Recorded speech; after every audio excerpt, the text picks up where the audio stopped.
Hello again.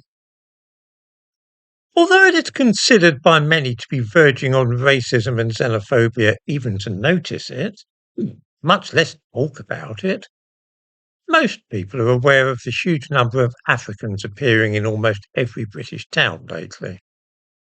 They are almost invariably from Nigeria and Ghana, and their presence here is part of the dubious narrative which holds that since ours is an ageing nation, as they put it, this means that we should be glad of the mass immigration which we are witnessing. How else will our old people be cared for, if not by the millions of foreigners coming to this country? There are two separate subjects here, of course. The first is whether or not we actually need to import such workers. This is debatable, and I've spoken about it in previous videos. The second question, and the one I shall be addressing this morning, is whether letting loads of people come here from West Africa on supposedly specialist visas to help tackle the problem of the aging population is a wise move generally. The first thing to consider is that forged references and qualifications are a major industry in Nigeria and to a lesser degree Ghana. Nobody with a grain of common sense would take at face value a document emanating from West Africa, which claims that this or that Nigerian is a biochemist, doctor, nurse, or has perhaps 50 years' experience working with the elderly. All such paperwork is unlikely to be genuine. The reason that people acquire such qualifications or references is so that they have a legal path to come and work in this country. Because there is such a shortage of staff at secure psychiatric units, old people's homes, and institutions for the severely disabled, nobody is minded to examine the paperwork too closely.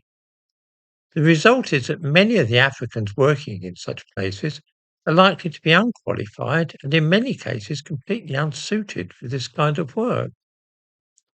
They tend not to stay too long anyway in jobs like that, but often they vanish from official view entirely and then acquire another national insurance number and simply live here illegally. By and large, those people from West Africa are a nightmare to work with. I have seen staff who are supposed to be working a waking night shift and keeping an eye on some unit turn up at 11 o'clock at night with a sleeping bag. I've known others who send along somebody else to cover their shift, and this person will then grow angry if challenged and accuse the person who says anything of racism. Sending along a cousin who looks vaguely like the person whose lanyard he is using is so common that most people in care homes will have an anecdote about this practice. Then there is the fact that every one of those people seems to have more than one name and identity. Somebody will ring up where they're working and ask to speak to Ezekiel, and a man called Yetunde will grab the phone and say that the call is for him. He later explains that Ezekiel is his baptismal name. Others are known by a variety of tribal names. Some are known by anglicised versions of their name. So somebody called by the Yoruba name of Ireti will also be known to some people as Loretta. There is always endless confusion about the actual identity of West African staff in care homes and hospitals, and nobody ever seems able to get to the bottom of it.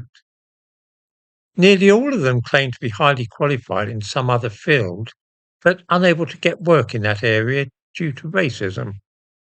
A woman who is wiping an old person's backside will tell her fellow workers that she's really a biochemist or nuclear physicist.